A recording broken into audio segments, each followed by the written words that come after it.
the arguments in favor of the games, the people sent to the arena were criminals deserving of death. Those now before him belonged to a religion that encouraged the overthrow of Rome, yet he couldn't help but wonder if a society that murdered helpless children didn't deserve to be undone. The screams of the child sent a chill through Alexander's body.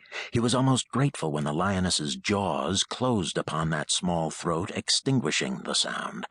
He let out his breath, hardly aware he had been holding it, and heard the guard behind him laugh harshly.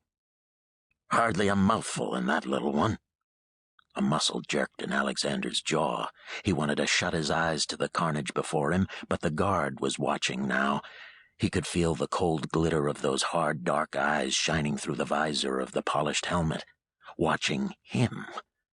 He would not humiliate himself by showing weakness. If he was to become a good physician, he had to overcome his sensibilities and aversions. Hadn't his teacher Phlegon warned him often enough? "You have to harden yourself against those tender feelings if you are to succeed," he had said more than once, his tone ringing with disdain. "After all, seeing death is part of a physician's lot in life." Alexander knew the older man was right, and he knew that, without these games, he would have no opportunity to further his studies of the human anatomy. He had gone as far as he could by studying drawings and writings. Only by performing vivisection could he learn more.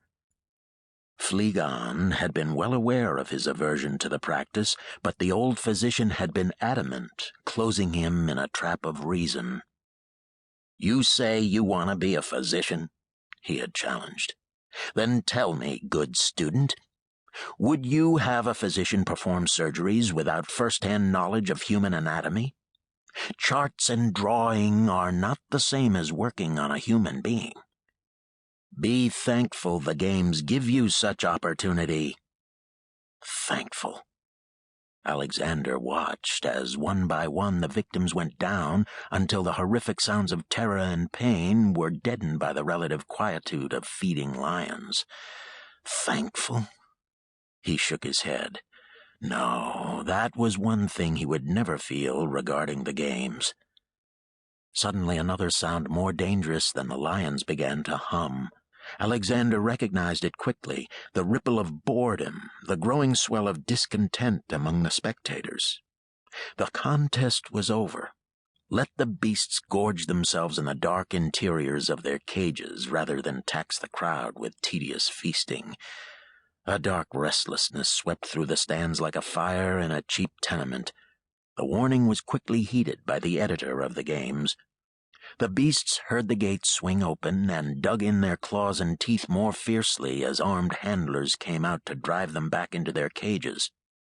Alexander prayed to Mars that the men would work quickly, and to Asclepius that there might be the flicker of life in at least one of the victims. If not, he would have to remain here until another opportunity presented itself. Alexander was not interested in the drama of separating feeding animals from their kills. His gaze swept across the sand, searching for a survivor, any survivor, holding little hope that there was one.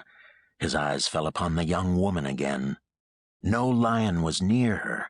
He found that curious, since she was far from the men driving the animals toward the gates. He saw a flicker of movement. Leaning forward, he squinted his eyes against the glare. Her fingers moved. "Over there," he said quickly to the guard. "Near the center."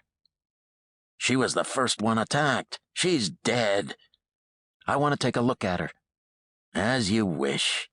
The guard stepped forward, put 2 fingers to his lips, and gave 2 quick, sharp whistles. The guard made a signal to the plumed visage of Karen, who danced among the dead. Alexander watched the costumed actor leap and turn toward the fallen girl.